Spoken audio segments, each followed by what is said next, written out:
Paz, eu sou o Nelson Júnior e nós estamos no curso de capacitação da comunidade cristã Deus Presente. É ótimo ter você conosco. Hoje estaremos começando um novo tema. E o tema para essa sequência de estudos será Fé em Crise. E nós vamos estar pensando nesses próximos dias, nas próximas aulas, sobre a fé em crise. E é muito bom que você nos acompanhe todos os nossos vídeos. Toda quarta-feira é postado um novo vídeo no site da igreja e nas redes sociais da igreja. Esteja acompanhando, deixe a sua mensagem, deixe a sua opinião sobre os vídeos que estão sendo postados. Isso é muito bom para nós e isso vai também fazer com que possamos enriquecer a qualidade daquilo que estamos fazendo para você. Hoje, tratando sobre fé em crise, eu queria que nós estivéssemos pensando em algumas coisas. Hoje será uma aula de introdução, uma aula inicial, e nas outras aulas nós estaremos falando um pouco de forma mais pormenorizada sobre cada aspecto da fé em crise. A nossa vida, ela não é uma matemática exata, ela não é uma estrada reta, é uma estrada cheia de curvas, de altos e baixos, de momentos fáceis, de momentos difíceis, momentos em que nós estamos acompanhados de outras pessoas e momentos em que nós estamos vivendo em meio à solidão. A nossa vida é assim, desde que nascemos, a nossa vida passa por dificuldades, por altos e baixos.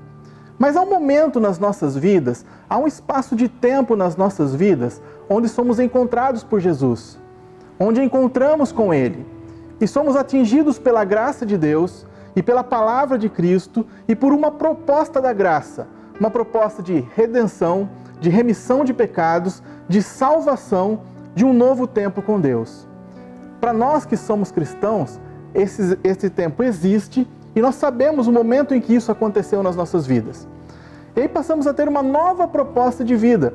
E qual é essa proposta? Uma proposta de andarmos com Deus, de vivermos com Deus, de termos paz em meio à guerra, descanso em meio às tribulações. Esta é a proposta que é nos apresentada. Mas à medida que nós vamos vivendo essa vida cristã e essa vida com Cristo, nós vamos aprendendo algumas lições, nós vamos aprendendo algumas coisas e que vão a cada dia ficando mais claras para nós. Entre essas lições que nós vamos aprendendo, uma delas está em João 17,15. Onde Jesus fala assim: Pai, não peço que os tire do mundo, mas que os livre do mal. Nós começamos a aprender que nós vivemos no mundo. E nesse mundo que nós vivemos, nós estamos sujeitos às lutas, às dificuldades, às coisas que acontecem à nossa volta.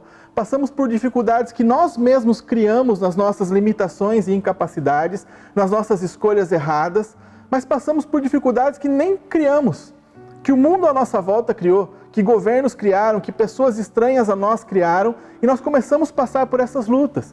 Mas a palavra deixa claro que não era para que nós fôssemos sacados ou tirados do mundo, mas é que nós estivéssemos no mundo e fôssemos guardados por Deus.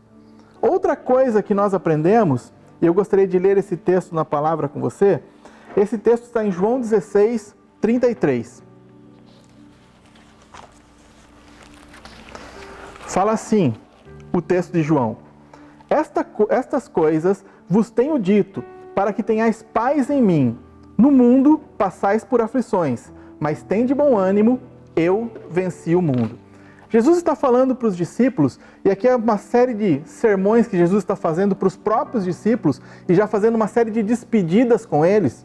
E Jesus fala: olha, no mundo vocês vão ter aflição, mas tenham bom ânimo, porque eu, o Mestre, eu venci o mundo por vocês. Essas palavras começam a nortear a nossa vida cristã, começam a dar uma direção para a nossa vida cristã e do propósito de Deus para cada um dos cristãos, para a igreja de Cristo aqui na terra. Parte desse propósito nós enxergamos e fica claro lá em Hebreus 10, 38. Hebreus 10, 38 fala assim: o meu justo viverá pela fé. Se ele retroceder, a minha alegria, o meu gozo não está nele. Quando nós olhamos para essa passagem de Hebreus, nós vemos que o cristão tem que viver nessa terra pela fé. Que o nosso agir, que a nossa vida aqui é uma vida pela fé. E aí que entra o tema da nossa aula de hoje, que é fé em crise. Tudo isso que eu falei até agora, você sabe, você entende, você já ouviu, você prega isso para as outras pessoas, mas há momentos na nossa vida em que essa fé é posta à prova. nós somos provados, e aí o quanto nós cremos em Deus e o quanto nós cremos nessa palavra, isso é colocado à prova. E nesse momento de dificuldade, de lutas, em que a nossa fé é colocada à prova, eu e você, por muitas vezes, devemos ter chegado próximo de vacilar na nossa fé. É o momento onde nós entramos em crise, ou uma crise financeira, ou uma crise sentimental, emocional, uma depressão, uma opressão. Mas acima de tudo, há um momento onde a nossa fé entra em crise. Há um momento onde eu começo a pensar, puxa, mas será que é assim mesmo? Será que é correto passar por isso? Será que Deus se preocupa comigo? Será que Deus me ama? Será que Deus se importa comigo? E é nesse momento de crise da nossa fé, e que nós somos impactados por algo que está acontecendo conosco, à nossa volta ou dentro de nós, é que nós devemos buscar respostas na palavra para entender como vencer as crises pela qual a nossa fé passa. As crises pelas quais eu e você passamos. Isso não é algo só nosso, só meu e seu, no século 21. Os discípulos de Jesus passaram por isso também. Eles estiveram num momento assim também. Lá em Marcos 4, 35 em diante, é um momento onde os discípulos passam por uma grande dificuldade, por uma grande prova. Nesse momento, eles entram numa crise. E a crise é exposta nos textos do evangelista da seguinte forma: naquele dia, sendo já tarde, disse-lhes Jesus: passemos para a outra margem. E ele estava despedindo a multidão. Levaram assim como estava, no barco. Outros barcos o seguiam. Ora, levantou-se grande temporal de vento, e as ondas arremessavam contra o barco, de modo que o mesmo já estava a encher-se de água. E Jesus estava na popa dormindo, sobre o travesseiro. Eles despertaram, dizendo: Mestre, não te importa que pereçamos? E ele, despertando, repreendeu o vento e disse ao mar: acalma-te, emudece. O vento se aquietou e fez grande mudança. Então lhes disse: por que sois assim tímidos? Como é que não tendes fé? E eles, possuindo de grande temor, diziam uns aos outros: quem é este que até o vento e o mar lhe obedecem? Jesus estava pregando, como era comum a ele fazer. Você vai ler alguns textos das Escrituras que falam que de uma forma proposital ele subia no barco, afastava o barco um pouco da margem para poder pregar do barco sem ser tocado ou sem ser cercado pela multidão e ter uma facilidade melhor para ensinar a multidão que o cercava ou que estava indo até ele para ouvir a palavra. Nesse dia específico, os discípulos falam: mestre, vamos partir para outra margem, vamos sair daqui, vamos para um outro lugar. Eles partem com o barco. Jesus se deita na polpa do barco para descansar. Enquanto Jesus está ali descansando, uma grande tempestade se levanta no mar e começa a encher o barco de água e começa a agitar o barco. E os discípulos começam a ficar em pânico, desesperados por aquela situação. E começam a gritar para o mestre: mestre, o que o senhor está dormindo aí? O senhor não está preocupado que vamos todos morrer? Jesus se levanta, repreende o vento, o mar, a tempestade se acalma, mas ele olha para os discípulos e fala: por que vocês são tímidos? Por que vocês têm uma pequena fé? Agora vamos pensar, quem eram os discípulos? Eles viviam com Jesus, andavam com Jesus, viram milagres feitos pelo Mestre, sabia quem ele era, e acima de tudo, ele estava no barco com eles. Mesmo com a presença de Cristo no barco, naquele momento de tribulação e de tempestade, o coração deles ficou abalado. Eles começaram a pensar mais na própria vida, no medo de morrer, no medo que aquela circunstância poderia trazer transtorno para a vida deles, e começam a clamar por uma intervenção do Mestre. E o Mestre se levanta e fala: por que vocês são assim tão tímidos? Eu creio que na minha e na sua vida, em alguns momentos, isso pode ter acontecido. Em algum momento na sua vida ou na minha vida, a circunstância foi tão contrária, a onda foi tão forte, nós vimos tanta água entrar no barco da nossa vida, que nós passamos a questionar algumas coisas do nosso relacionamento com Deus. Quando isso acontece, é o momento que nós falamos que a nossa fé pode estar entrando numa crise. E crises da fé são solucionadas pela palavra de Deus, pela intervenção de Deus nas nossas vidas. E é isso que nós precisamos buscar nos momentos de dificuldade. A intervenção divina sobre a nossa vida. Eu acredito que na minha própria vida, e talvez na sua também, eu creio que em muitos momentos Deus deve ter respondido as minhas orações, mas terminado falando assim: Júnior, por que você é tão tímido? Por que a tua fé é tão pequena? Por que você não deu um passo a mais? Por que você não aguentou um pouco mais? Por que você não esperou um pouco mais? E esse é o grande segredo, talvez. Confiar que Deus não vai nos desamparar. Confiar que o Senhor vai tocar as nossas vidas e que a nossa vida tem uma importância tão grande para Ele, a ponto dele dar o Filho dele para morrer numa cruz por nós, que Ele não vai nos desprezar. Mas eu queria trazer um alento para você também. Não é crime e não é pecado passar em crises de fé, passar por momentos de crise na sua convicção com Deus ou nas suas certezas. O que não pode acontecer é você naufragar no meio de tudo isso. No meio de tudo isso, você precisa se levantar e falar: Senhor, aqui acabou a minha fé. Senhor, aqui já não vai mais. Aqui o barco está enchendo de água. Não adianta mais eu continuar onde eu estou, porque se eu ficar sozinho aqui eu vou afogar. Agora eu preciso da sua intervenção. Ou o Senhor intervém ou minha fé vai naufragar. E pode ter certeza, o Senhor está sempre disposto a intervir antes que a sua fé naufrague. A intervir na sua vida antes que seu barco faça muita água e você venha se afogar. Nessas próximas aulas, nós vamos estar falando um pouquinho mais sobre isso.